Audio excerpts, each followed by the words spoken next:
নমস্কাৰ সকলোকে স্বাগতম জনাইছো আৰম্ভ কৰিছো আমাৰ আজিৰ অনুষ্ঠান অভিমত আজিৰ অভিমতত আমি আকৌ এবাৰ জুবিন গাৰ্গৰ ন্যায়ৰ সন্দৰ্ভত কিছু কথা পাতিব বিচাৰিছো এই কাৰণে আমি এই কথাখিনি পাতিব বিচাৰিছো কালিৰ দিনটোত অসমৰ মুখ্যমন্ত্ৰী হিমন্ত বিশ্ব শৰ্মাই সংবাদ মাধ্যমৰ আগত জুবিন গাৰ্গৰ জুবিন ক্ষেত্ৰক লৈ কেইটামান বিশেষ মন্তব্য কৰিছিল ফাষ্ট ট্ৰেক আদালত জুবিন ক্ষেত্ৰলৈ যোৱা নোযোৱা ইত্যাদি সন্দৰ্ভত ৰাজ্যৰ প্ৰশাসনীয় মুৰব্বীগৰাকীয়ে কালিৰ দিনটোত যিকেইটা বক্তব্য ৰাখিছিল সংবাদ মাধ্যমৰ আগত সমাহ চলি থকাৰ সময়ত আজি আমি আকৌ এবাৰ অসমৰ দৰ্শকৰ সন্মুখত কেইটামান বিশেষ কথা উত্থাপন কৰিব বিচাৰিছো লগতে মাননীয় মুখ্যমন্ত্ৰী হিমন্ত বিশ্ব শৰ্মাৰো আমি দৃষ্টিগোচৰ কৰিব বিচাৰিছো কালি আপুনি সংবাদ মাধ্যমৰ আগত যিগিটা কথা কৈছে সেই কথাকেইটাৰ সন্দৰ্ভত আপোনালৈ বিনম্ৰ অনুৰোধেৰে আমি কেইটামান কথা আজি আপোনাৰ দৃষ্টিগোচৰ কৰিব বিচাৰো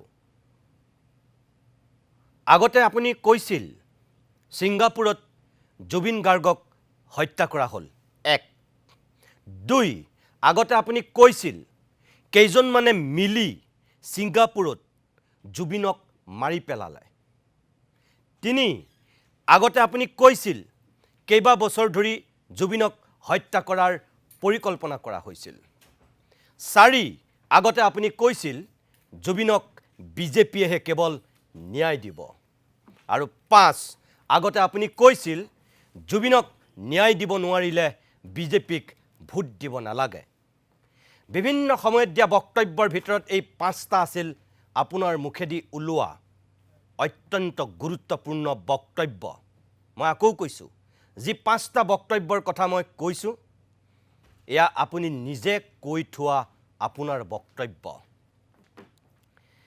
এতিয়া নিৰ্বাচন আহি আছে নিৰ্বাচনৰ আগত আপোনাৰ সুৰ খলনি হৈছে আৰু সুৰ খলনি হৈ এতিয়া আপুনি কিখিনি কথা কৈছে কালিৰ দিনটোত আপুনি যিখিনি কথা কৈছে যেনেকৈ পূৰ্বৰ মই 5টা বক্তব্য অসমৰ দৰ্শকক দেখুৱাইছো মুখ্যমন্ত্ৰী হিমন্ত বিশ্ব শৰ্মা ডাঙৰীয়া আপোনাৰো দৃষ্টিগোচৰ কৰিছো আপুনি নিজে কোৱা আপোনাৰ মুখৰ কথাৰে এতিয়া আপুনি কালিৰ দিনটোত কোৱা আপোনাৰ বক্তব্যৰ একে ধৰণে মই 5টা বক্তব্য অসমৰ দৰ্শকসকলৰ আগত উত্থাপন কৰিব বিচাৰিছো কালিৰ দিনটোত মুখ্যমন্ত্ৰীয়ে যিখিনি বক্তব্য কৈছিল দিছিল সেইখিনিৰ ভিতৰত কি আছিল এসোপামান কথা আছে মই গোটেইখিনি কথা ক'ব বিচৰা নাই আগতেও তেখেতে যিমানখিনি কথা কৈছিল মই 5টাহে আপোনালোকক দেখুৱাইছো আৰু মুখ্যমন্ত্ৰী মহোদয় আপোনাকো 5টাই মই আপোনাৰ মুখৰ বক্তব্যই মই উচ্চাৰণ কৰিছো আৰু কালিৰ দিনটোত আপুনি কোৱা সেই কথাখিনিৰে 5টা বক্তব্য কি আছিল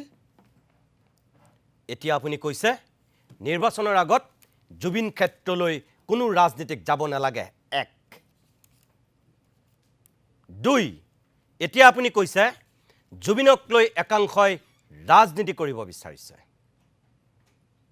3 এতিয়া আপুনি কৈছে জুবিনক লৈ কেতিয়াও ৰাজনীতি কৰিব নালাগে 4 এতিয়া আপুনি কৈছে মই যদি আকৌ মুখ্যমন্ত্ৰী হওঁ 26ৰ পিছতহে জুবিন ক্ষেত্ৰলৈ মই যাম আৰু 5 এতিয়া আপুনি কৈছে অহা 26 তাৰিখে কেবিনেটত ফাষ্ট ট্ৰেক গঠন কৰাক লৈ সিদ্ধান্ত লম আগৰ 5টা কথা আৰু এতিয়া নিৰ্বাচনলৈ মাজত মাত্ৰ 1 মাহ সময় বাকি থকাৰ সময়ত কোৱা কথা 5টা বক্তব্য এয়া আপোনাৰে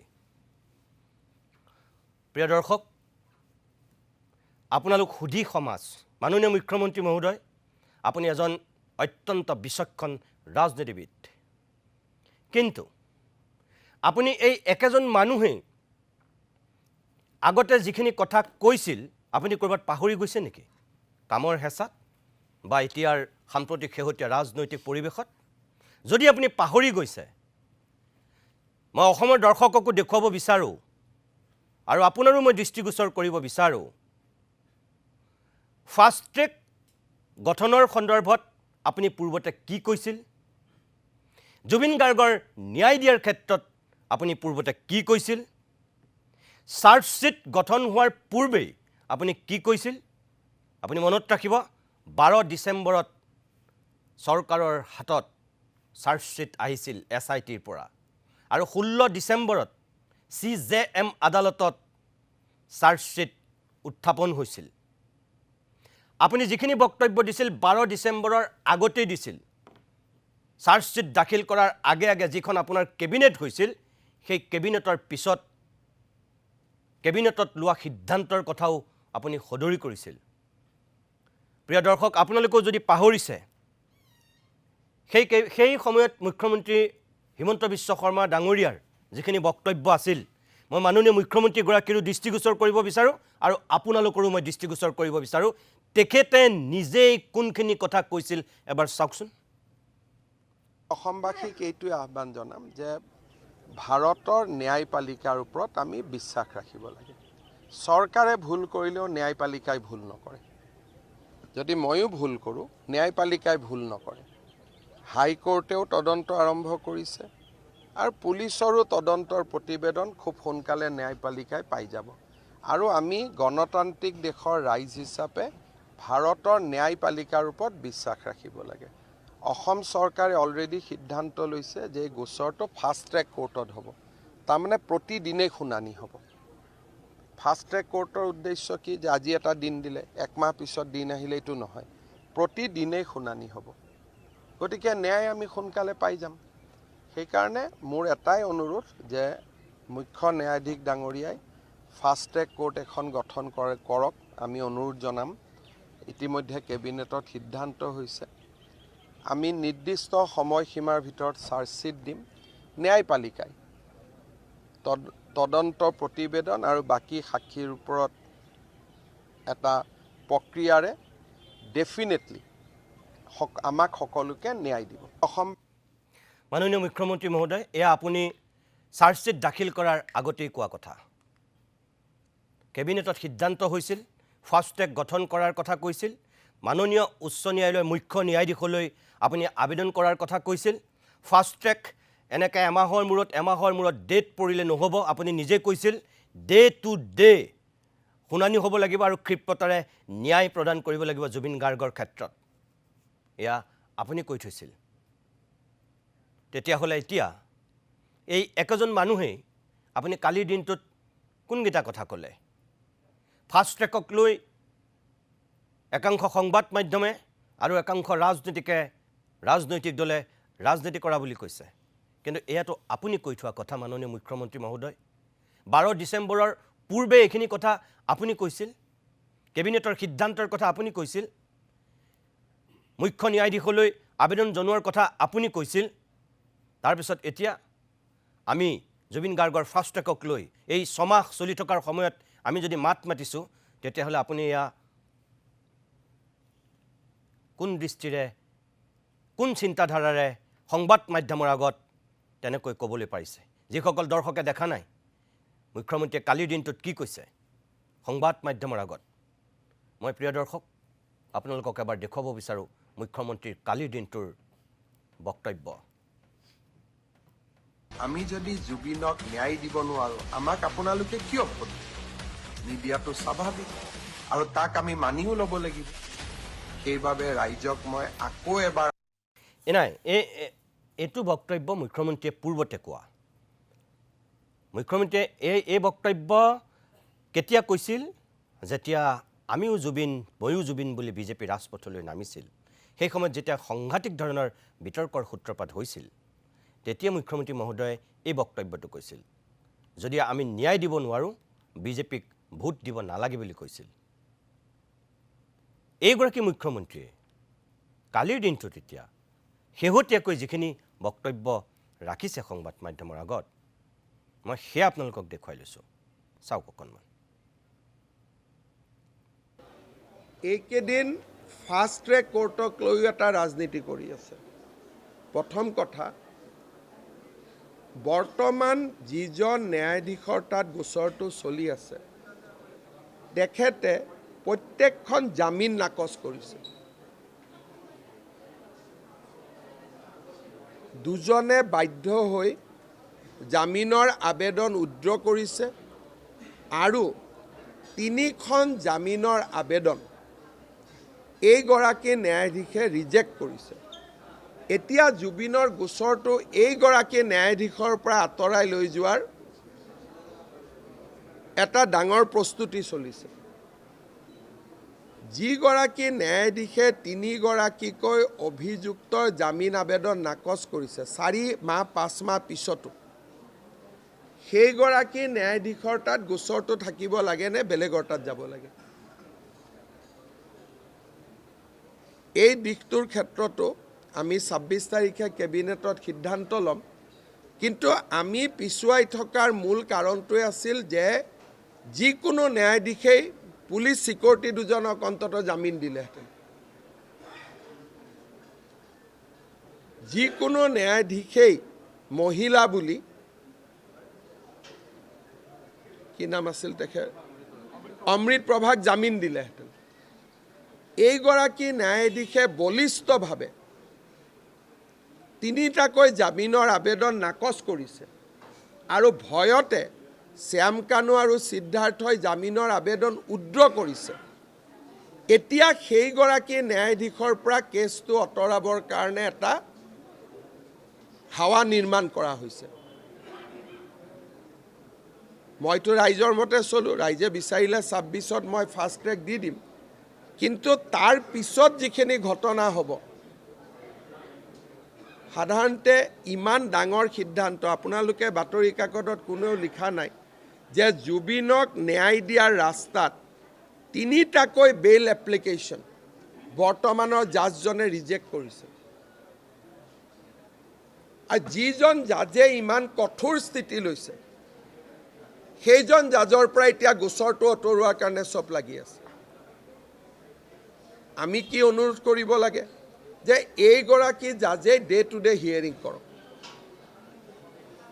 কিন্তু একচাম লাগি গ'ল যে এইগৰাকী জাজৰ পৰা গোচৰটো গুচাই দিব লাগে, যাতে বেলেগ এখন কোৰ্ট হয়। তাৰমানে ইলেকশ্যনৰ আগতে এইগৰাকী জাজেতো জামিন নিদিয়ে, বেলেগ এগৰাকী জাজৰ তাত কেছটো যাওক আৰু জামিন এটা হওক, তেতিয়া মোক যাতে আক্ৰমণ কৰিব পাৰে। এইবিলাক সব ফুল ফ্লেজেড জুবিনৰ নামত ৰাজনীতি। I'll tell you, this is the design of a particular newspaper, news channel and the Congress party. I don't want to name. আৰু ন্যায় কোনে দিছে, চাৰ্জশ্বিট কোনে দিছে? বিজেপিয়ে দিছে। আজিলৈকে জামিন কিয় হোৱা নাই? বিজেপিৰ কাৰণে হোৱা নাই। এতিয়া কনস্পিৰেচি চলি আছে যেনে তেনে ইলেকশ্যনৰ আগত যাতে জামিন হ'ব পাৰে। সেইকাৰণে মই কেছ বেলেগ কোৰ্টত দি দিব, চিফ জাষ্টিছ মহোদয়ক ৰিকুৱেষ্ট কৰিম। But risks will be with the people who are demanding this. তেওঁলোকে ৰিক্স ল'ব লাগিব। যিসকলে ডিমাণ্ড কৰিছে ফাষ্ট ট্ৰেকৰ, তেওঁলোকে ৰিক্স ল'ব লাগিব। এয়া মুখ্যমন্ত্ৰী হিমন্ত বিশ্ব শৰ্মাৰ কথা। মাননীয় মুখ্যমন্ত্ৰী, আপোনাৰ এই বক্তব্যখিনিৰেই মই আপোনাকে এতিয়া কেইটামান কথা ক'ব বিচাৰোঁ। অসমৰ দৰ্শকসকলকো মই ক'ব বিচাৰোঁ, আপুনি নিজ মুখেৰে কৈছে যে চাৰ্জশ্বিট কোনে দিলে? বিজেপিয়ে দিলে। ন্যায় কোনে দিব? বিজেপিয়ে দিব। আৰু আপুনি একেজন মানুহে কৈছে যে যিজন ন্যায়াধীশৰ অধীনত এতিয়া গোচৰটো চলি আছে, তেওঁ 3খনকৈ বেল পিটিশ্যন ৰিজেক্ট কৰিছিল। একদম সঁচা কথা কৈছে। আমি বাতৰি কৰিছিলোঁ, মই টক শ্ব' কৰিছোঁ নিজে সেই সন্দৰ্ভত। আপুনি কৈছে শ্যাম কানু আৰু সিদ্ধাৰ্থই পিটিশ্যন উইথড্ৰ কৰিছিল, জামিন আবেদন উইথড্ৰ কৰিছিল। আমি বাতৰি কৰিছিলোঁ। কিন্তু আমি তেতিয়াও প্ৰশ্ন কৰিছিলোঁ যে জামিন আবেদন আপুনি কৈছে ভয়ত কৰিছে। আমি কৈছিলোঁ ভয়ত কি কাৰণে ভয়ত কৰিবলগীয়া হ'ল? যি দিল্লীৰ পৰা গুৱাহাটীৰ কোনো অধিবক্তাই সঁহাৰি নকৰাৰ কাৰণে দিল্লী পৰ্যন্ত অধিবক্তা বিচাৰি হাহাকাৰ কৰিছিল, যি কেলকাতাৰ অধিবক্তা আনি ইয়াত জামিন ল'বৰ কাৰণে সাজু হৈছিল, ৰাতিটোৰ ভিতৰতেই সেই অভিযুক্তই জামিন আবেদন উইথড্ৰ কৰিছিল। কিয়? কাৰ ভয়ত? গণ্ডগোলটো ক'ত? আমি তেতিয়াই প্ৰশ্ন কৰিছিলোঁ আৰু আপুনি এতিয়া সেই কথাটোৱে কৈছে। যিজন ন্যায়াধীশে আপুনি ক'লে যে তেওঁ তাৰ পৰা গোচৰটো নিব বিচৰা হৈছে, অঁতৰাব বিচৰা হৈছে, কোনে বিচাৰিছে? অসমৰ কোনে সেইজন ন্যায়াধীশৰ পৰা গোচৰটো বেলেগৰ তালৈ নিয়াৰ প্ৰশ্ন উত্থাপন কৰিছে আপুনি তাৰ জবাব দিয়ক কোন কেইজন মানুহে আপোনাৰ তাত আবেদন কৰিছে বা মুখ্য ন্যায়াধীশৰ ওচৰত আবেদন কৰিছে যে এই ন্যায়াধীশজনৰ অধীনত থাকিলে জুবিনে ন্যায় নাপাব বুলি কোনে প্ৰশ্ন উত্থাপন কৰিছে কোনে গুৱাহাটী উচ্চ ন্যায়ালয়ত আবেদন দিছে আপুনি ৰাজহুৱা কৰক আমাৰ কথা হ'ল ন্যায় যদি সকলোৰ কাৰণে একে তেনেহ'লে আপুনি কি কাৰণে ক'ব পাৰিলে বেলেগ ন্যায়াধীশৰ তাত থকা হ'লে কেতিয়াবাই জামিন পালেহেঁতেন ন্যায়াধীশ কি এইজন ন্যায়াধীশৰ কাৰণে ল বেলেগ এজন বেলেগ ন্যায়াধীশৰ কাৰণে ল বেলেগ নেকি আপুনি মুখ্যমন্ত্ৰী হিচাপে এইটো কি যুক্তিত আপুনি তেনেকুৱা কথা ক'ব পাৰিলে যে এই ন্যায়াধীশজন নাথাকা হ'লে বেলেগে কেতিয়াবাই জামিন দি দিলেহেঁতেন তাৰমানে গুৱাহাটী উচ্চ ন্যায়ালয়ত কি তেনেকুৱা ন্যায়াধীশে চকী মজবুত কৰি বহি আছে এইজন ন্যায়াধীশে ন্যায় দিব বাকী ন্যায়াধীশে উল্টা কৰিব কি মিনিং কৰিছে কি মিনিং কৰিছে আপুনি অসমৰ মানুহক কি মূৰ্খ সজাইছে এনেকৈ প্ৰিয় দৰ্শক আপোনালোকেও ভাবক মুখ্যমন্ত্ৰীয়ে কৈছে যে এইজন ন্যায়াধীশৰ তাত থকাৰ কাৰণেহে বোলে বেল পিটিশ্যন ৰিজেক্ট হৈছে শ্যাম কানু আৰু অমৃত প্ৰভাই এতিয়ালৈকে ওলাই আহিব পৰা নাই আমাৰ কি ন্যায় ব্যৱস্থাটো তেনেকুৱা খেনুক দেখি ৰান্ধো বাহু খেনুক দেখি দুৱাৰ মাৰো উচ্চ ন্যায়ালয়ৰ ন্যায়াধীশৰ প্ৰতি মুখ্যমন্ত্ৰীয়ে প্ৰশ্ন উত্থাপন কৰিছে আওপকীয়াকৈ এইবিলাক মানুহে যিবিলাক ভাবে আমাৰ ন্যায়াধীশ নিকা নহয় আমাৰ ন্যায়াধীশ এতিয়া ৰাজনৈতিক কেকুৰাৰ পাছত বন্দী তাৰমানে মুখ্যমন্ত্ৰীয়ে সেই কথাটো নিজেই প্ৰমাণ কৰিছে ৰাজনৈতিক হাতুৰাত বন্দী তাৰমানে আমাৰ ন্যায়পালিকা যদি বেলেগ ন্যায়াধীশে ন্যায় দিব তেওঁ ভয় তেওঁ শংকা কিয় জামিন দি দিব বুলি তেওঁ ভয় কিয় মাননীয় মুখ্যমন্ত্ৰী মহোদয় আপুনি কথাটো কৰবাত গণ্ডগোল কৰিছে ফাষ্ট ট্ৰেকক লৈ আপুনি নিজে কৈ থৈছিল এতিয়া আপুনি কৈছে 26 তাৰিখে আপুনি কেবিনেটত সিদ্ধান্ত ল'ব কিয় আপুনিতো চাৰ্জশিট দাখিল কৰাৰ আগতে কেবিনেটত সিদ্ধান্ত লোৱা বুলি কৈছিল এতিয়া আকৌ নতুনকৈ কিয় সিদ্ধান্ত ল'বলগীয়া হ'ল ডিসেম্বৰৰ 12 তাৰিখে চাৰ্জশিট দিছিল তাৰ আগতেইতো আপুনি কেবিনেটৰ সিদ্ধান্তৰ কথা সদৰি কৰিছিল ক'ত গ'ল এতিয়া এই ডিসেম্বৰ জানুৱাৰী এই ফেব্ৰুৱাৰী পালেহি এতিয়া মাৰ্চ সোমাব এই 3 মাহ ফাষ্ট ট্ৰেক আদালত কিয় গঠন নকৰিলে আপুনি কৈ আছে একাংশ সংবাদ মাধ্যমে এই ক্ষেত্ৰত বিপথে পৰিচালিত কৰিব বিচাৰিছে জুবিনৰ ন্যায় বিচৰাটো যদি বিপথে পৰিচালিত কৰা হৈছে জুবিনৰ কাৰণে ফাষ্ট ট্ৰেক বিচৰাটো যদি বিপথে পৰিচালিত কৰা হৈছে তেনেকুৱা বিপথে পৰিচালিত কৰা হাজাৰবাৰ নিউজ প্ৰতিদিন টাইমে বজাব প্ৰতিদিন গোষ্ঠীয়ে কৰিব এয়া কথা আপোনাক স্পষ্টকৈ আমি কওঁ জুবিনক লৈ কোনে ৰাজনীতি কৰিছে সেয়া মই নাজানো কিন্তু আপুনি আৰু আপোনাৰ দলে এটা সময়ত কি কৰিছিল দিলীপ শইকীয়াৰ পৰা পীযুষ হাজৰিকালৈকে সকলোটো ৰাজপথত নামিছিল ময়ো জুবিন আমিও জুবিন বুলি কোনে কৈছিল ৰাজপথত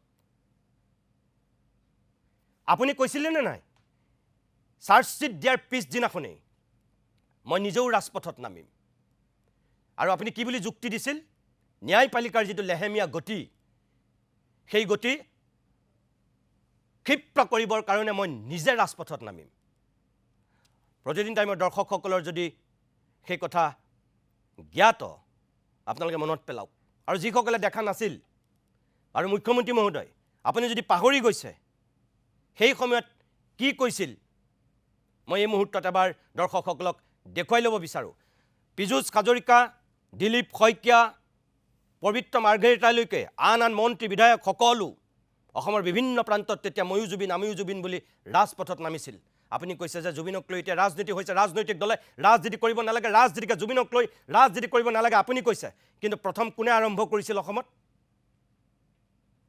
এই দৃশ্য চাওক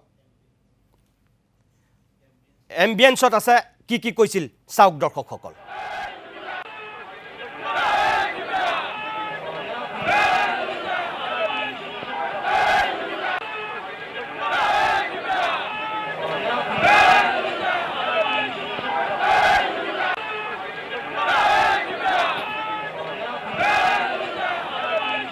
এই যে নলবাৰী মংগলদৈ গুৱাহাটীৰ পৰা ধৰি বিভিন্ন প্ৰান্তত এনেকৈ বিজেপি কৰ্মীসকলে ৰাজপথত নামিছিল ন্যায় বিচাৰি এয়া কি আছিল ৰাজপথত নমাই নহয় পীযুষ হাজৰিকা দিলীপ শইকীয়াহঁতৰ যিখিনি বক্তব্য আছিল মই প্ৰথমতে দেখুৱাওঁ সন্মানীয় সভাপতি দিলীপ শইকীয়া ডাঙৰীয়া আৰু মন্ত্ৰী পীযুষ হাজৰিকা ডাঙৰীয়াই এই ময়ো জুবিন আমিও জুবিন ৰাজপথত নামি কি কৈছিল সংবাদ মাধ্যমৰ আগত চাওক পীযুষ হাজৰিকা আৰু দিলীপ শইকীয়াৰ বক্তব্যৰ কিয়দাংশ অকণমান চাওকচোন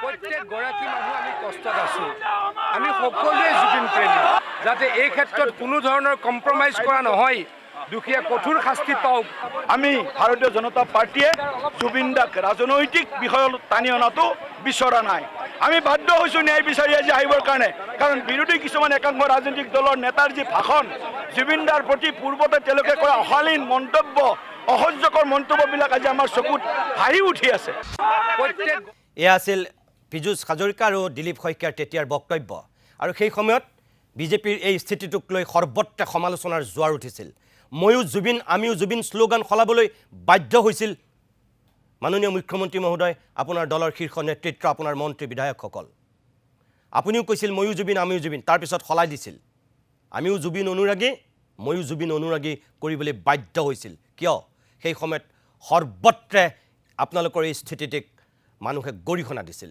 সদৌ অসম ছাত্ৰ সন্থাৰ নেতৃত্বই আনকি আপোনালোকৰ এই স্থিতিক এক প্ৰকাৰ সমালোচনা কৰিছিল পীযুষ হাজৰিকা আৰু উৎপল শৰ্মাৰ সেই সময়ৰ দুটা বক্তব্য দিলীপ শইকীয়া আৰু উৎপল শৰ্মাৰ সেই সময়ৰ দুটা বক্তব্য মই আপোনালোকক দেখুৱাওঁ চাওক এবাৰ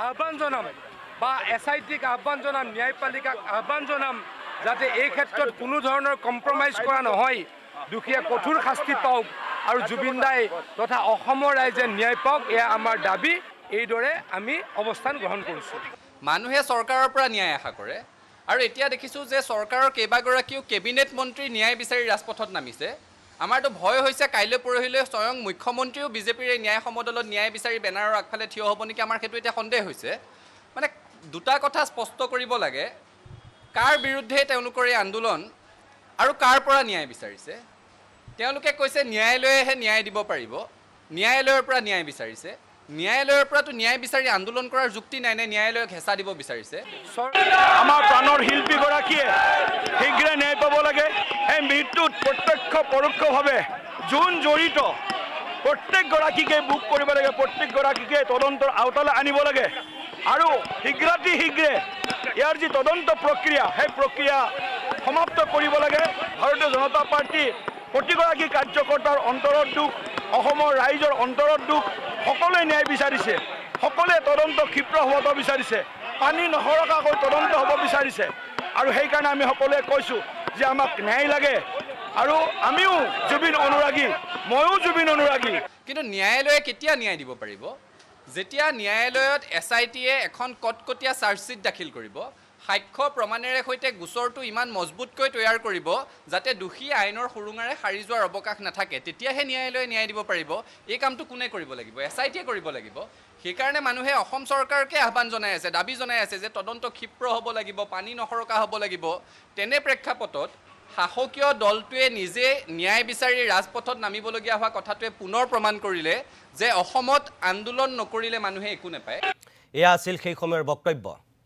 মই পুনৰ কৈছোঁ মাননীয় মুখ্যমন্ত্ৰী মহোদয় আপুনিও তেতিয়া কৈছিল যে চাৰ্জশ্বীট দিয়াৰ পিছদিনাখনৰ পৰাই ময়ো ৰাজপথত নামিম আপুনি ফেচবুক লাইভৰ যোগেদি কৈছিল সংবাদ মাধ্যমৰ আগত কৈছিল বহুতবাৰ কৈছিল আৰু আপুনি কৈছিল যে জুবিনক যদি ন্যায় দিব নোৱাৰোঁ তেতিয়াহ'লে নিৰ্বাচনত বিজেপিক ভোট দিব নালাগে অৰ্থাৎ নিৰ্বাচনৰ আগতেই জুবিন গাৰ্গক আপুনি ন্যায় দিম বুলি অসমবাসীক প্ৰতিশ্ৰুতি দিছিল জুবিন গাৰ্গৰ অনুৰাগীক জুবিন গাৰ্গৰ পৰিয়ালক জুবিন গাৰ্গৰ পত্নী দেউতাক ভগ্নীক আপুনি আশ্বস্ত কৰিছিল আৰু আজি আপুনি সেই একেজন মানুহেই নিৰ্বাচনৰ প্ৰাকক্ষণত আপুনি এতিয়া কোনকেইটা কথা কৈছে প্ৰিয় দৰ্শক আকৌ এবাৰ চাওক তেখেতে যে ন্যায় নিদিলে বিজেপিক ভোট দিব নালাগে বুলি ফেচবুক লাইভৰ যোগেদি তেওঁ কি কৈছিল এইকেইটা কথাটো তেখেতৰ মুখেদি ওলোৱা কথা মাননীয় মুখ্যমন্ত্ৰী আপুনি যদি পাহৰিছে এবাৰ আপোনাক দেখুৱাই দিছোঁ আকৌ এবাৰ আপোনাৰ মুখেদি ওলোৱা সেই সময়ৰ এই অমৃত বাণীটো আকৌ এবাৰ আপুনি চাওক। আমি যদি জুবিনক ন্যায় দিব নোৱাৰো, আমাক আপোনালোকে কিয় ভোট নিদিয়াটো স্বাভাৱিক, আৰু তাক আমি মানিও ল'ব লাগিব। সেইবাবে ৰাইজক মই আকৌ এবাৰ আন্তৰিকতাৰে সৈতে জনাব খুজিছো যে মই মোৰ লক্ষ্যত অটল হৈ আছো, আৰু এই লক্ষ্যত অটল হৈ থাকিয়েই মই কাম কৰিম। আপুনি এই লক্ষ্যত অটল হৈ থাকি আপুনি কাম কৰিম বুলি আপুনি নিজেই কৈছিল। সেই অটল অবিচল সেই মানুহজন এতিয়া ক'ত বিচলিত হ'ল, ক'ত হুলুক ধুলুক লৰক ফৰক হৈ গ'ল, সেই অটল স্থিতি আপোনাৰ ক'ত হেৰাই গ'ল এতিয়া? সেই তেতিয়াই আপুনি কেবিনেটত সিদ্ধান্ত লোৱা মানুহজনে এতিয়া আকৌ কিয় ক'ব লগা হ'ল অহা ২৬ তাৰিখে কেবিনেটত আপুনি ফাষ্ট ট্ৰেক গঠন কৰিম বুলি? এতিয়া ফাষ্ট ট্ৰেক গঠন কৰি আপুনি কি বুজাব বিচাৰিছে? আপুনি এতিয়া ক'ব মইতো ফাষ্ট ট্ৰেক ৰাইজে বিচৰাৰ দৰে গঠন কৰি দিলোঁ। কেতিয়া গঠন কৰিব এতিয়া আপুনি? এই নিৰ্বাচনৰ প্ৰাকখনত কোনো ন্যায়াধীশে এতিয়া ফাষ্ট ট্ৰেক গঠন কৰি জুবিন গাৰ্গক দৈনিক শুনানি গ্ৰহণ কৰি ন্যায় দিব পৰা ব্যৱস্থাত থাকিব? মাননীয় মুখ্যমন্ত্ৰী মহোদয়, আপুনি সকলোকে মূৰ্খ সজাবলৈ চেষ্টা নকৰিব। এইবিলাক কথা কোৱাৰ কাৰণে আপুনি কংগ্ৰেছী সজাই দিব। এইবিলাক কথা কোৱাৰ কাৰণে আপুনি বিৰোধী ৰাজনীতিৰ প্ৰবক্তা বনাই দিব। কিন্তু এনেকুৱা সঁচা কথা ১০০০ বাৰ আমি ক'ম, সঁচাটো সঁচা, মিছাটো মিছা। অসমৰ দৰ্শকসকলক মই বিনম্ৰতাৰে ক'ম যে আপোনালোকে ভাবক এই কথাখিনি কোনে, কেতিয়া, কাৰ বাবে, কেনেকৈ কৈছিল, আৰু এতিয়া কোনে পাভলুটি মাৰি এনেকুৱা সুৰ সলাইছে। এই কথাখিনিকে অসমৰ ৰাইজৰ ওচৰত উত্থাপন কৰিছোঁ। ষ্টুডিঅ'ত ৩গৰাকী ব্যক্তিকো আমন্ত্ৰণ কৰিছোঁ। মানস ৰবীন আছে, মানস ৰবীনক অনুষ্ঠানলৈ স্বাগতম জনাইছোঁ। ডক্টৰ দিগন্ত বুঢ়াগোহাঁই আছে, দিগন্তকো মই স্বাগতম জনাইছোঁ। আৰু আজি এই জুবিনৰ বিষয়টোক লৈ সংবাদমেল সম্বোধন কৰা জিয়াউৰ ৰহমান আছে, মই জিয়াউৰকো অনুষ্ঠানলৈ স্বাগতম জনাইছোঁ।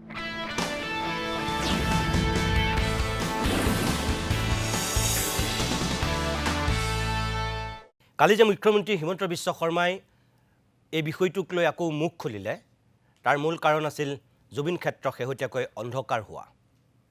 মুখ্যমন্ত্ৰীয়ে কালিৰ দিনটোত সংবাদ মাধ্যমৰ আগত সদৰি কৰি কৈছিল মাত্ৰ 10 মিনিটৰ কাৰণে জুবিন ক্ষেত্ৰ অন্ধকাৰ হোৱাক লৈ একাংশ সংবাদ মাধ্যম জঁপিয়াই পৰিল। ৰাইজক বিপথে পৰিচালিত কৰা, বাতৰি সম্প্ৰচাৰ কৰা হ'ল বুলি এক প্ৰকাৰ সংবাদ মাধ্যমকে তেওঁ দোষাৰোপ কৰিলে। আৰু কোনোবা ৰাজনৈতিক দলবিলাকে সেই বিষয়টোক লৈ ৰাজনীতি কৰিলে বুলি ক'লে। মই ৰাজনৈতিক দলবিলাকক মুখ চুপতি মাৰিবৰ কাৰণে আজি ইয়ালৈ মতা নাই। কংগ্ৰেছ আৰু বিজেপি মই মাতিব পাৰিলোহেঁতেন, কাৰণ দুয়োটা দলৰ মাজত সাংঘাতিক ধৰণৰ বাকযুদ্ধ হ'ব। সেইকাৰণে তেওঁলোকক আজিৰ দিনটোত অন্ততঃ মতা নাই। কিছুমান কথা যিহেতু জিয়াউৰ ৰহমানহঁতে উত্থাপন কৰিছে, পৰহিও কৰিছে, কালিও কৰিছে, আজিও কৰিছে, ধাৰাবাহিকভাৱে তেওঁলোকে উত্থাপন কৰি আছে। গতিকে জিয়াউৰক মাতি আনিছোঁ, জিয়াই ক'ব। কিন্তু দৰ্শকসকল, মই আপোনালোকক কওঁ যে মুখ্যমন্ত্ৰী মহোদয়ে কৈছে 10 মিনিটৰ কাৰণে কাৰেণ্ট গৈছিল, যিটোক লৈ অনাহকতে হুলস্থুল কৰা হ'ল। মাননীয় মুখ্যমন্ত্ৰী মহোদয়, 10 মিনিটৰ কাৰণে আপুনি কাৰেণ্ট যোৱা বুলি কৈছে। কিন্তু সুদূৰ ঢকুৱাখনৰ পৰা অহা ভাওনা কৰা শিল্পীয়ে তাত উপস্থিত থাকি, তাত তেওঁলোক কোনো ৰাজনীতি কৰিবলৈ অহা নাছিল, তেওঁলোকে ভাওনা প্ৰদৰ্শন কৰিবলৈ আহিছিল। আৰু ভাওনা প্ৰদৰ্শন কৰিবলৈ অহা শিল্পীয়ে নিজৰ ক্ষোভ, অসন্তুষ্টি কিদৰে ব্যক্ত কৰিছিল, কি বুলি কৈছিল? 1 ঘণ্টাতকৈ বেছি সময় তেওঁলোকে সেই গোকাত আন্ধাৰৰ মাজত অপেক্ষা কৰিবলগীয়া হৈছিল। বন্তি আৰু মমৰ পোহৰত তেওঁলোকে ভাওনা কৰিবলৈ মেকআপ ল'বলগীয়া হৈছিল বুলি কৈছিল। তেখেতে কি কৈছিল সেই শিল্পীগৰাকীয়ে?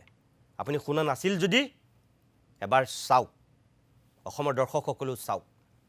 10 মিনিট নে তেওঁ 1 ঘণ্টাতকৈ বেছি সময়, কি বুলি কৈছিল?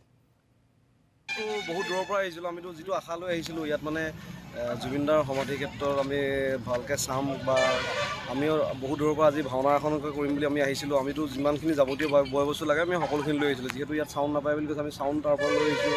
আৰু আপোনাৰ ইয়াতে মানে যিমানখিনি আমাৰ কৰিব লগা কাম আছে আমি গোটেইখিনি লৈ যাওঁ। লাইটৰ কানেকশ্যনটো আমি ইয়াতে পাম বুলি ভাবিছিলোঁ আৰু DG2 কানেকশ্যন আমি পাম বুলি ভাবিছিলোঁ। DG2 তেলটো আমি যোগাৰ কৰিছোঁ নিজে, কিন্তু এতিয়া ইয়াত আহি দেখিছোঁ যে আমাৰ DG2 বেয়া আৰু এতিয়ালৈকে প্ৰায় এঘণ্টা সময় হ'ব হ'ল আমি ৰৈ থকা। আমি ভাওনাখন কৰিবলৈ মানে আমি মেকআপ ল'ব পৰা ব্যৱস্থা নাই এতিয়ালৈকে। মানে আমি ভাওনাখন ইমান দূৰৰ পৰা আহিলোঁ, দিনটো ভাগৰে যোগে আহি পেলাই এতিয়া ভাওনাখন কৰিম বুলি অতি হেঁপাহে আহিছিলোঁ। জুবিনদাৰ প্ৰতি শ্ৰদ্ধাজনে আমি এখন ভাওনাখন কৰিম বুলি, কিন্তু এতিয়া আহি দেখিছোঁ যে এনেকৈ আৰু বহুখিনি কথা কৈছিল। গোটেই কথাখিনি শুনাৰ আৰু দেখুওৱাৰ কোনো দৰকাৰ নাই। ইয়াৰ পিছতহে তেওঁলোকে মেকআপ কৰিবলৈ সাহস কৰিছিল আৰু বহু দেৰি মূৰত কাৰেণ্টটো আহিছিল গৈ এগৰাকী ভাওনা কৰিবলৈ অহা মানুহ, তেখেতে জুবিন ক্ষেত্ৰত কোনো ৰাজনীতি কৰিবলৈ অহা নাই। জুবিন গাৰ্গৰ পত্নী গৰিমা শইকীয়া গাৰ্গে প্ৰত্যেকটো শুনানিৰ পিছত সংবাদ মাধ্যমৰ আগত যিখিনি বক্তব্য দিছে, মাননীয় মুখ্যমন্ত্ৰী হিমন্ত বিশ্ব শৰ্মা ডাঙৰীয়া, আপুনি সকলোকে ৰাজনীতি কৰাৰ কথা কৈছে। জুবিন গাৰ্গৰ পত্নীও কি ৰাজনীতি কৰিছে নেকি? ফাষ্ট ট্ৰেক আদালত বিচাৰি এই যে লেহেমীয়া গতি, এই লেহেমীয়া গতিক লৈ পামী বৰঠাকুৰে যিখিনি অসন্তুষ্টি ব্যক্ত কৰিছে, গৰিমা শইকীয়া গাৰ্গে প্ৰত্যেকটো শুনানিত অসন্তুষ্টি ব্যক্ত কৰিছে। এতিয়ালৈকে 7টা শুনানি সম্পন্ন হৈছে। এই 7টা শুনানিত জুবিনৰ ন্যায় প্ৰক্ৰিয়াটো কি দিশত গতি কৰিছে নাজানে, সেইকাৰণেই ফাষ্ট ট্ৰেক বিচাৰি আছিল। আৰু তাৰপিছত আপুনি এতিয়া কৈছে সংবাদ মাধ্যমে বিপথে পৰিচালিত কৰিছে, কোনোবা ৰাজনীতিকে ৰাজনীতি কৰিব বিচাৰিছে ফাষ্ট ট্ৰেক বিচাৰি জুবিন ক্ষেত্ৰলৈ গৈ। গৰিমা শইকীয়া গাৰ্গৰ মই বক্তব্যটো দেখুৱাই লওঁ, তাৰপিছতে মই ষ্টুডিঅ'ৰ অতিথিসকলৰ কাষলৈ উভতি আহিম। এই জুবিন ক্ষেত্ৰখন, ইয়াত জুবিন গাৰ্গে জিৰণি লোৱা ঠাই, গতিকে এই ক্ষেত্ৰখন আমি খুব পৰিষ্কাৰভাৱে সুপৰিকল্পিতভাৱে সুন্দৰকৈ আমি ৰাখিব লাগিব। সকলোৰে আমাৰ সেইখিনি দায়িত্ব। আজি কেইদিনমানৰ পৰা দেখিছোঁ বৰ মানে একদম কি বুলি ক'ম, স্বচ্ছতা একেবাৰে নাই, ধূলিময় হৈ আছিলে চাৰিওফালে, অলপ কদৰ্যময় পৰিৱেশ বুলিয়ে ক'ব লাগিব। গতিকে জুবিনে তেনেকৈ থাকি ভাল নাপাইছিলে কেতিয়াও। আমাৰ সকলোৰে দায়িত্ব, আমি সকলোৱে সেইকাৰণে আজি নিজে চাফা কৰিবলৈ ওলাই আহিছোঁ। এনেকুৱা ধৰণৰ এই দীঘলীয়া প্ৰক্ৰিয়াবোৰ কিয় কৰিবলৈ চেষ্টা কৰি আছে, তাত মানে আমাৰ সকলোৰে সন্দেহ আছে। আৰু এই বস্তুবোৰে যাতে আমি ভাবিছোঁ এতিয়া এনেকৈ চলি আছে, 2-এদিনকৈ সময় দি আছে, আৰু কি ধৰণে কোনটো সময়ৰ পিছত কি কৰিবলৈ তেওঁলোকৰ মনত কি অভিপ্ৰায় লৈ আছে সেই কথাটোৱে ডাঙৰ কথা। আৰু যদি কিবা আশ্বাস ক'ৰবাৰ পৰা পাইছেও, এই অভিসন্ধিবোৰ সফল নহওক। সেইকাৰণে আমি অসমৰ ৰাইজ এতিয়া সজাগ হ'ব লাগিব। আমি সকলোৱে কোনো ধৰণৰ যাতে অভিসন্ধি বা অভিপ্ৰায় কেতিয়াও সফল নহওক, সেইটো কথা। 5 মাহ পাৰ হৈ গ'ল, কালি 5 মাহৰ তিথি জুবিনৰ পাৰ হৈ গ'ল, 6 মাহত সোমালেহি। গতিকে এনেকৈ আৰু কিমান দিন আমি ক্ষিপ্ৰতৰ হোৱাটো বিচাৰিছোঁ আৰু সদায় কৈ আহিছোঁ এইটো কথা যে বিশেষ আদালতখন আমাক লাগে এতিয়া, আৰু খুব একদম আটাইতকৈ বেছি প্ৰয়োজনীয় কথা, বিশেষ আদালতখন লাগে। ক্ষিপ্ৰতৰভাৱে আমাৰ বিচাৰ হ'ব লাগে আৰু ৰায়দান সোনকালে হ'ব লাগে। সেয়া আছিল গৰিমা শইকীয়া গাৰ্গৰ বক্তব্যৰ কিয়দাংশ। পুনৰ কৈছোঁ, ক্ষিপ্ৰ ন্যায় ব্যৱস্থাটোত তেখেতে দাবী কৰিছে বিশেষ আদালতখনৰ দৰকাৰ আছে বুলি বাৰম্বাৰ কৈ আছে। লোক অধিবক্তা গঠন কৰিছিল 17 জানুৱাৰীত, আৰু এতিয়া আহি এই ফেব্ৰুৱাৰী যাওঁ আজিলৈকে ফাষ্ট ট্ৰেক গঠন নহ'ল। কালি মুখ্যমন্ত্ৰী মহোদয়ে কৈছে যে জিয়াউল কামাৰেতো চৰকাৰক জনোৱা নাই ফাষ্ট ট্ৰেক আদালত লাগে বুলি। মই নিজে জিয়াউল কামৰাক আজিৰ পৰা 4 দিনৰ আগত, যিদিনাখন 19 ফেব্ৰুৱাৰী হৈছিল, 5 মাহ সম্পূৰ্ণ হোৱাৰ দিনটোত সেইগৰাকী জিয়াউল কামাৰক মই নিজে ফোন কৰি সুধিছিলোঁ যে চৰকাৰৰ ফালৰ পৰা কেতিয়াবাই কোৱা হৈছিল গুৱাহাটী উচ্চ ন্যায়ালয়ৰ মুখ্য ন্যায়াধীশলৈ আবেদন দিয়াৰ কথা, আপুনি গম পায় নেকি? চৰকাৰৰ কেবিনেট সিদ্ধান্ত, মুখ্যমন্ত্ৰীয়ে কৈছিল আমি ফাষ্ট ট্ৰেক গঠন কৰিম, আমি মুখ্য ন্যায়াধীশক অনুৰোধ কৰিছোঁ, আপুনি গম পায় নেকি? জিয়াউল কামাৰ ডাঙৰীয়াই স্পষ্টকৈ কৈছিল যে এই ক্ষেত্ৰত মই একো গম নাপাওঁ। চৰকাৰৰ ফালৰ পৰা এতিয়ালৈকে মোক একো অৱগত কৰোৱা হোৱা নাই। মুখ্য ন্যায়াধীশে হয়তো সেই ক্ষেত্ৰত আনুষ্ঠানিকভাৱে চৰকাৰৰ সিদ্ধান্ত অৱগত হোৱা নাই। তেনেহ'লে মাননীয় মুখ্যমন্ত্ৰী মহোদয়, আপুনি কাক মিছা কথা কৈছে? জিয়াউল কামাৰে আপোনাক জনাব লাগে ফাষ্ট ট্ৰেক বিচাৰি, নে আপুনি চৰকাৰৰ মুৰব্বী হিচাপে ন্যায়পালিকাৰ মুৰব্বীগৰাকীলৈ আপুনি আবেদন দাখিল কৰিব লাগিছিল চৰকাৰৰ সদিচ্ছা প্ৰকাশ কৰি? এতিয়া যে আপুনি ২৬ তাৰিখে আকৌ কেবিনেটৰ সিদ্ধান্তৰ কথা কৈছে, মানুহক মূৰ্খ সজোৱাৰো এটা সীমা থাকে। কিন্তু এটা কথা মনত ৰাখিব যে জুবিন গাৰ্গক লৈ যোনে যিয়ে যেনেকুৱাই ৰাজনীতি নকৰক কিয়, মৃত জুবিন বহুত শক্তিশালী। কিন্তু জীৱিত জুবিনতকৈ মৃত জুবিন অধিক শক্তিশালী। কি কংগ্ৰেছ, কি বিজেপি, কি অজাপ, কি ৰাইজৰ দল, কোনেও জুবিনক লৈ নিকৃষ্ট ৰাজনীতি কৰি সাৰিব নোৱাৰিব। এইটো খাটাং। জুবিনৰ আত্মাই সেইসকলক নিস্তাৰ নিদিব যিসকলে জুবিনক লৈ জঘন্য নিকৃষ্ট বৰ্বৰ ৰাজনীতি কৰিব। সময় বৰ নিষ্ঠুৰ, সকলো সাৱধান হওক।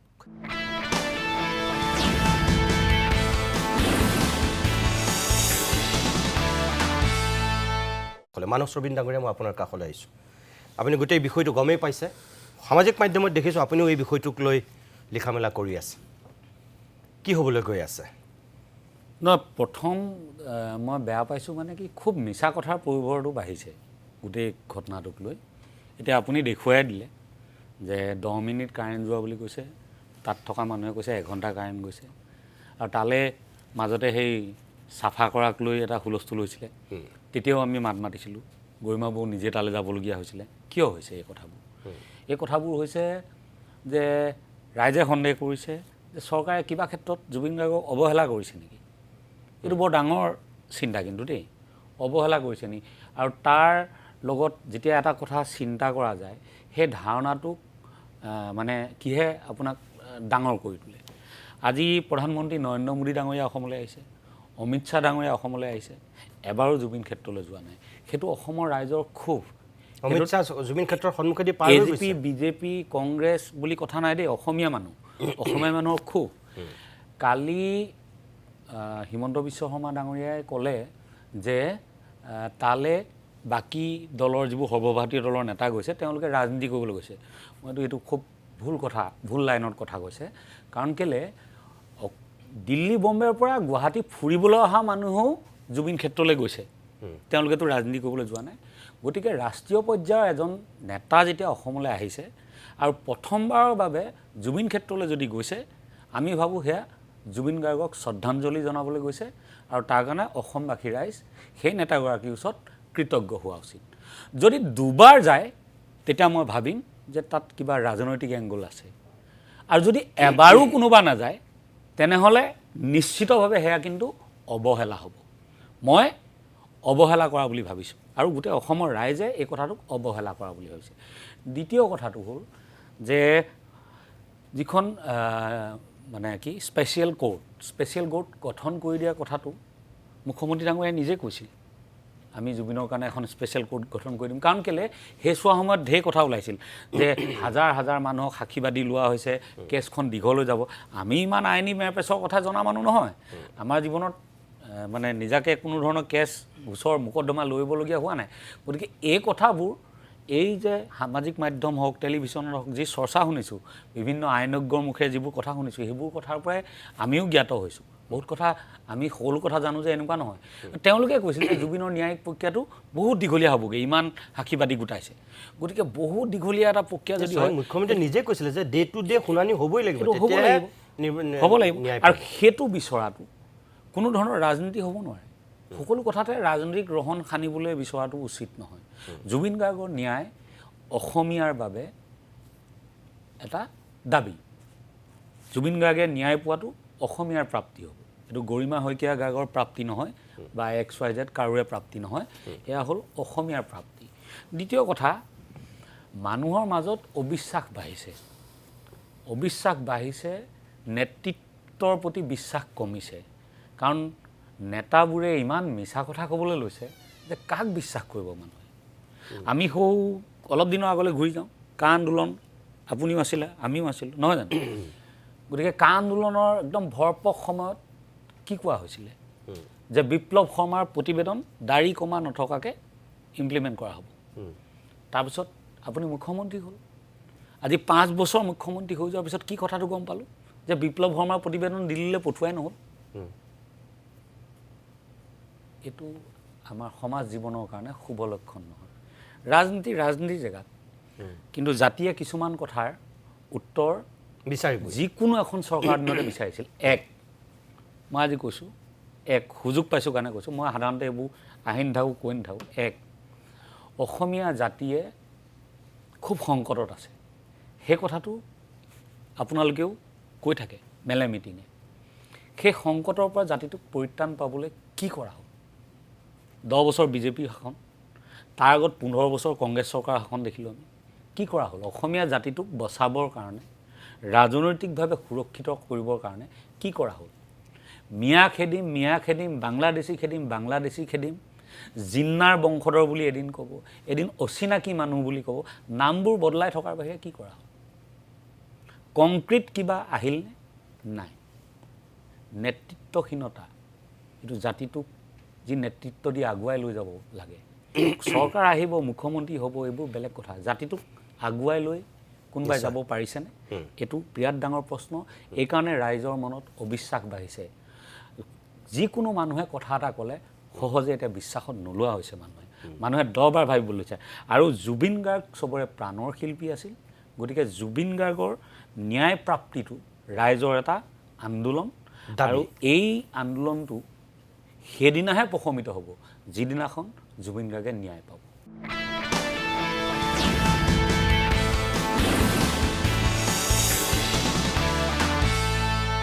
ডক্টৰ দিগন্ত বুঢ়াগোহাঁই আছে। মই দিগন্ত, তোমাৰ কাষলৈ আহিছোঁ। তুমি এগৰাকী জুবিন অনুৰাগী, জুবিনৰ গান ভাল পোৱা মানুহ, জুবিনৰ অন্যতম এগৰাকী তুমি শুভাকাংক্ষীও। তুমি কি বুলি ভাবা যে আমাৰ বৰ্তমানৰ যিটো পৰিৱেশ, তাৰমানে সঁচাকৈ জুবিনে ন্যায় পাবনে? নহয়, মই একদম যদি বেছি দীঘলীয়া নকৰোঁ, পোনপটীয়াকৈ যদি ক'বলৈ যাওঁ, আমাৰ হাতত কি তথ্য আছে যে জুবিনৰ এটা জুবিন গাৰ্গৰ ৰহস্যজনক পৰিস্থিতিত মৃত্যু হৈছিল ছিংগাপুৰত 19 ছেপ্টেম্বৰ তাৰিখে। সেই মৃত্যু হোৱাৰ পাছত অসমত নানান ধৰণৰ প্ৰতিক্ৰিয়া হ'ল, তাত ফাউল প্লেৰ কথা ওলাল। তেতিয়ালৈকে কিন্তু বহুত কথা পৰিষ্কাৰ হোৱা নাছিল।